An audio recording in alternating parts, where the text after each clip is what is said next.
Bem, pessoal, nessa aula a gente vai falar sobre fisioterapia domiciliar. Um outro assunto que é bem curtinho, tá? Não cai tanto em provas em geral, mas está no edital, né? E aí, estando no edital, tem que estudar, beleza? Bem, a gente tem dois tipos de fisioterapia domiciliar. A particular é do serviço público. Particular, acredito que é o que muitos aqui façam, né? A gente trabalha muito com atendimento domiciliar particular. Mas o que mais aparece em provas é a fisioterapia domiciliar no serviço público. Tem algumas questões, gente, que falam, por exemplo, do paciente que está em casa, você vai atender em casa, mas que daí depois remete a cinesioterapia, a termoeletrifoto. Eu vou dar alguns exemplos no final. Mas existem algumas normas, né, alguns regimentos, algumas leis, características que são importantes da gente conhecer para concursos, né, que é isso aqui que a gente vai dar ênfase, então. Então, quando a gente fala desse serviço domiciliar na fisioterapia domiciliar no serviço público, a inserção do fisioterapeuta no atendimento domiciliar, segundo o Ministério da Saúde, permite a rede de informação dentro do âmbito familiar e, com isso, pode elucidar as condições de saúde do paciente que no espaço ambulatorial torna-se restrito, tá?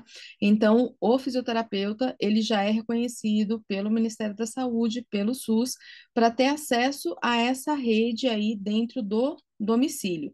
E aí, esse atendimento em domicílio permite ao fisioterapeuta vivenciar a realidade do dia a dia do paciente, fazer adaptações, né, nos cuidados, trabalhar junto com a família, trabalhar com a equipe multiprofissional.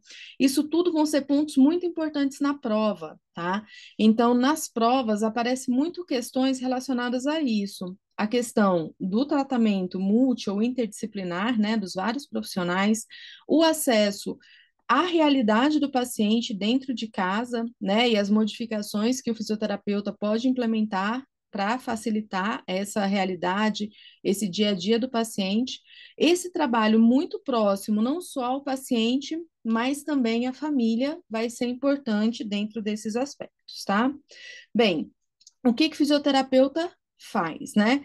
Então, é dividido aí em algumas etapas, né? Na primeira etapa, vai ser a visita domiciliar, realiza a avaliação cinésio-funcional, cinético-funcional, explica para os familiares as condições de saúde do paciente, para o paciente, né, se ele tiver compreensão, o que que vai ser feito no tratamento fisioterapêutico, quais os cuidados a seguir, as orientações que podem ser dadas para melhorar a qualidade de vida, né, principalmente do paciente acamado, e também auxilia na eleição de um cuidador, né, aquele responsável pelo paciente, porque esse cuidador também muitas vezes ele vai ser treinado pelo fisioterapeuta para facilitar, né, as condições de vida, tanto do paciente como da família como um todo, tá? Então, todas essas etapas, né, são feitas aí já quando a gente encontra o paciente, a gente avalia, já elabora o diagnóstico, já pensa, né, qual vai ser o tratamento, quais são as condutas, o que que a gente pode implementar ali para a realidade do paciente. A assistência domiciliar, ela constitui uma atividade básica para ser realizada na atenção primária e para responder às necessidades das assistências que, de forma temporária ou permanente, essas pessoas estão incapacitadas para se deslocarem ao serviço de saúde. Então, a característica no serviço público que a gente tem é justamente essa, tá? E aí, no desenvolvimento dessa terapêutica, né, domiciliar, o fisioterapeuta vai intervir de maneira diferenciada, né, junto com todos os componentes da equipe, buscando, né, resolução de problemas relacionada à composição da equipe, condições proporcionadas pelo doente, família e domicílio. O que que quer dizer isso, gente? É justamente aqueles pontos que eu estava comentando com vocês que são importantíssimos para a prova. Sempre ter na cabeça que o trabalho domiciliar, né, na rede pública é para ser feita em equipe, tá? Que é para prestar, né, o melhor apoio possível para melhorar a qualidade de vida do doente, da família, diante da realidade ali que aquela pessoa vive, né, as reais condições no domicílio que ele tem. A gente tem alguns tipos, né, de formas de assistência. Então, pode ter a assistência terapêutica, que é de responsabilidade de uma equipe que acompanha do paciente, por exemplo, acamado até a alta, esse é o ponto principal. A paliativa, que oferece ao acamado uma melhor qualidade de vida, mas que não tem um prognóstico de cura, né? E deve contar com o auxílio do cuidado. E a preventiva, que é a parte mais importante, isso que a literatura diz, tá, pessoal? Que visa evitar o aparecimento de complicações ou agravamento de doenças pré-existentes. Então, a gente tem essas três visões, né, do que pode ser feito. Já em relação às diretrizes, né? Quais são as diretrizes aí do cuidado do paciente em domicílio, tá? Então, as diretrizes diz que o atendimento, né, ou esse atendimento domiciliar, ele deve ser estruturado na perspectiva da rede de atenção à saúde, tendo a atenção básica como ordenador do cuidado e da ação em relação à divisão territorial, tá? Então, ó, sempre tem esse link também com a atenção básica, serviço primário, tá? Está incorporado ao sistema de regulação, articulando com outros pontos de atenção à saúde, com serviços de retaguarda.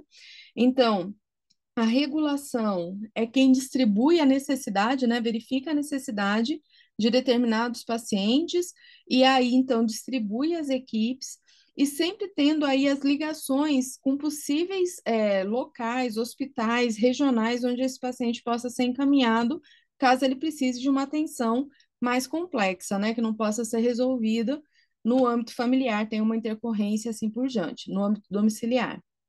Ser estruturada de acordo com o princípio de ampliação do acesso, acolhimento, equidade, humanização e integralidade da saúde, que está dentro, né, das perspectivas básicas do SUS.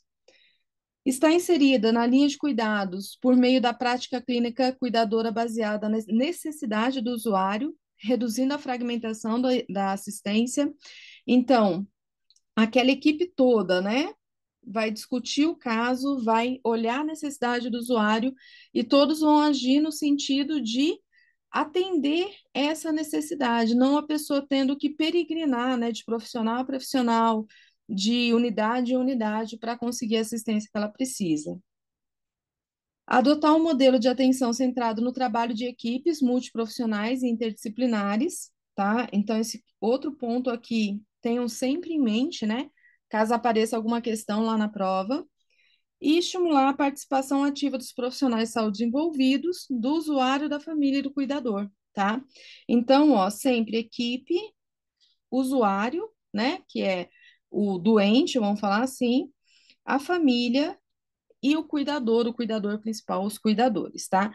Então, sempre nas questões, esse aqui é um ponto muito comum, né? Quem olhar lá o e-book de questões comentadas vai perceber que em várias questões, né, que estão lá, se procurarem mais questões, vocês vão notar que esses pontos aqui que eu fui grifando, fui chamando a atenção, são os pontos que mais se destacam nas questões.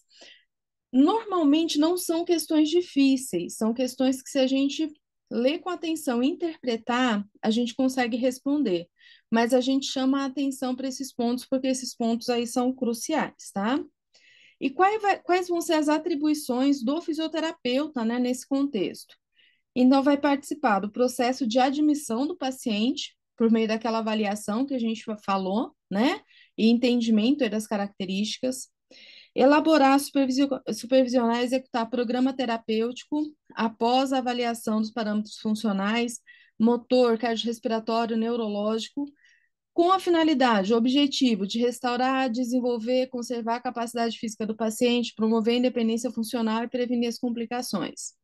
Se for o caso, prescrever órteses e equipamentos do interesse terapêutico, né, que esse paciente possa utilizar, e capacitar o cuidador para auxiliar o terapeuta, né, e também como atuar na ausência para a continuidade do tratamento, né? Então, em outros momentos, quando o fisioterapeuta não vai, se tem algo por algum motivo, né?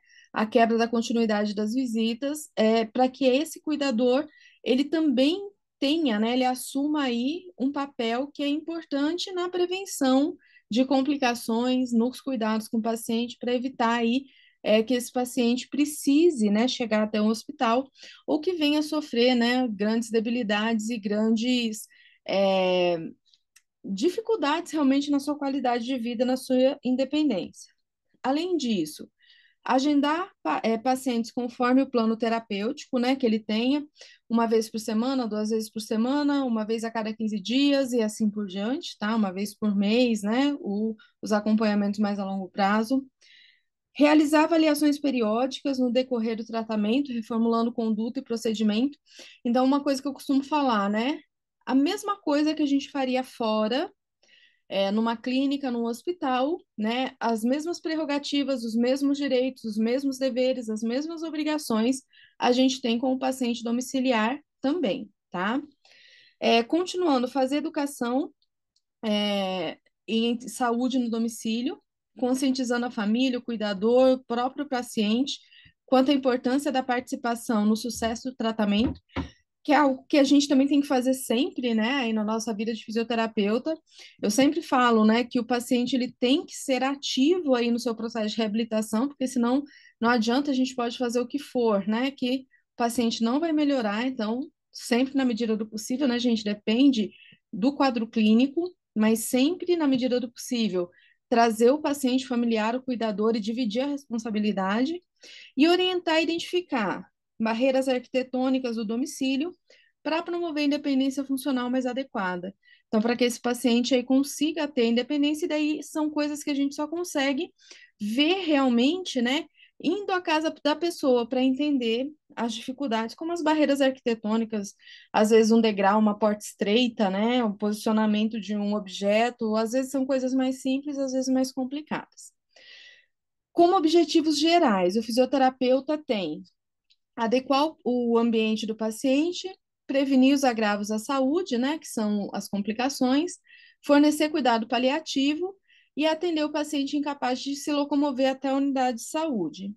De maneira mais específica, diminuir ou prevenir o risco à saúde, complicações decorrentes da patologia, como diabetes, hipertensão, entre outras, esclarecer o paciente e a família quanto às limitações da deficiência, o compromisso no tratamento, fazer uso de recursos terapêuticos adequados, proporcionar a maior independência e autonomia possível e prevenir os acidentes domésticos. Isso aqui tudo é muito importante, gente, quando tem também perguntas abertas nas provas, tá? Então, quando tem as discursivas, as famosas discursivas, né, que a gente às vezes tem dificuldade de colocar ali em palavras aquilo que a gente está pensando, então esses pontos todos de objetivo geral, objetivo específico, nos ajuda muito nesses pontos também, tá?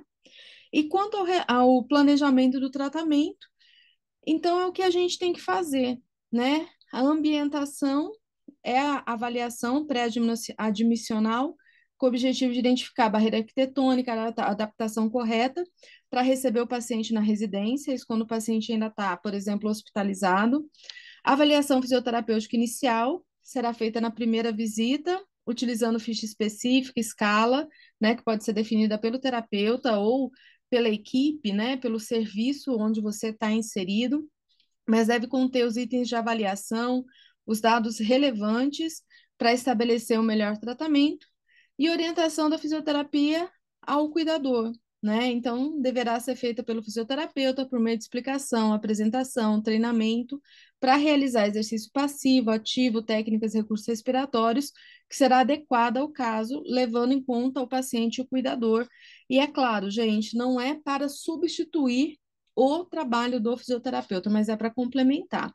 Às vezes a pessoa, né, ela está numa situação de acamado, por exemplo, de imobilismo, vai para casa e a família não sabe o que fazer com a pessoa, não sabe como transferir o paciente. E aí são coisas que cabem, então, a esse atendimento domiciliar, tá? Alguns outros exemplos, gente, eu separei aqui porque são alguns pontos que vira e mexe tem nas provas falando, relacionando, né, uma situação específica com a fisioterapia. E aí a importância que eu digo para vocês, lógico, da gente conhecer a avaliação e da gente conhecer os recursos que o fisioterapeuta tem. As nossas ferramentas, a cinesioterapia, a termoeletrofotos, cuidados respiratórios e assim por diante. Mas esses exemplos que eu vou passar aqui à frente são os que mais comumente aparecem em questões de concurso, tá? Então, a questão de orientações gerais. Então, pode ser orientações gerais quanto aos cuidados com o paciente, posicionamento, mudança de decúbito, uso de traçado, entre outros. Não cabe só ao enfermeiro, cabe aos membros da equipe multidisciplinar, tá? A cinesioterapia será feita nas visitas pelo fisioterapeuta, sendo que a mobilização deve ser contínua, a fim de evitar o declínio funcional, todo mundo sabe disso. Posicionamento funcional do leito, sedestação, deambulação, e deve-se conscientizar a família, o cuidador, quanto à importância do posicionamento adequado, né? Explicar para eles por que é importante a mobilização precoce, objetivando a prevenção de deformidade e perdas funcionais ao longo prazo, né? A longo prazo é por conta do imobilismo. Adaptação domiciliar, com o objetivo de proporcionar ergonomia, né, no ambiente do domicílio, no cuidado do paciente, facilitando a acessibilidade, minimizando os riscos de complicação para paciente cuidador.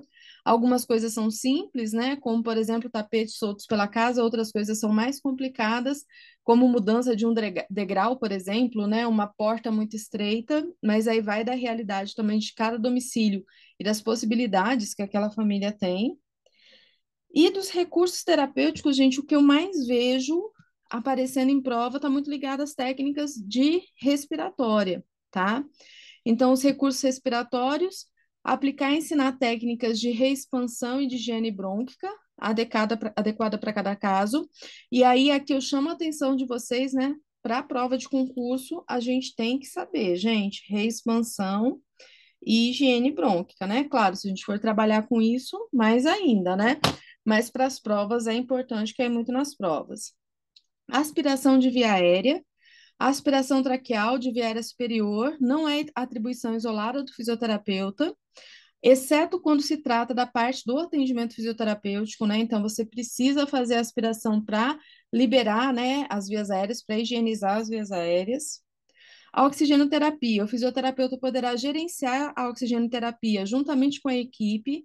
Então, também é um outro conteúdo aí importante da gente saber para as provas. Às vezes, algumas questões caem de oxigenoterapia falando do paciente que está no ambiente domiciliar, tá? Nebulização. O fisioterapeuta pode orientar quanto ao procedimento, porém não deve administrar ou ser responsável pela tarefa, nem tampouco prescrever medicamento. Então, é isso que a gente tem de regra nesse momento, tá? Mas a gente pode orientar o familiar quanto ao uso da nebulização do nebulizador, caso ele não saiba, ainda não tenha tido essa orientação. Monitorização respiratória e funcional deve ser realizada em toda visita, né? A reavaliação do paciente. Então, avaliar a permeabilidade das vias aéreas, condição muscular respiratória, efetividade da tosse, funcionalidade do paciente como um todo. E uma atenção aqui, tá, gente? Isso aqui é importante, que às vezes cai, né, como pegadinha nos concursos. Não são atribuições do fisioterapeuta. Troca de fixação de cânula de TQT, troca da cânula de TQT ou decanulação, sendo que nesse último o fisioterapeuta pode auxiliar a equipe médica garantir a ventilação e oxigenação do paciente, tá? Durante esse processo. Mas não vai ser obrigação, tá joia? Não é uma atribuição considerada do fisioterapeuta. Bem, pessoal, esses são os pontos principais em relação à fisioterapia domiciliar, tá? Como eu disse para vocês, é um conteúdo curto, não cai tantas questões em provas, mas sempre que está no edital é importante a gente revisar esses pontos aqui que são cruciais, beleza? Então a gente vai ficando por aqui.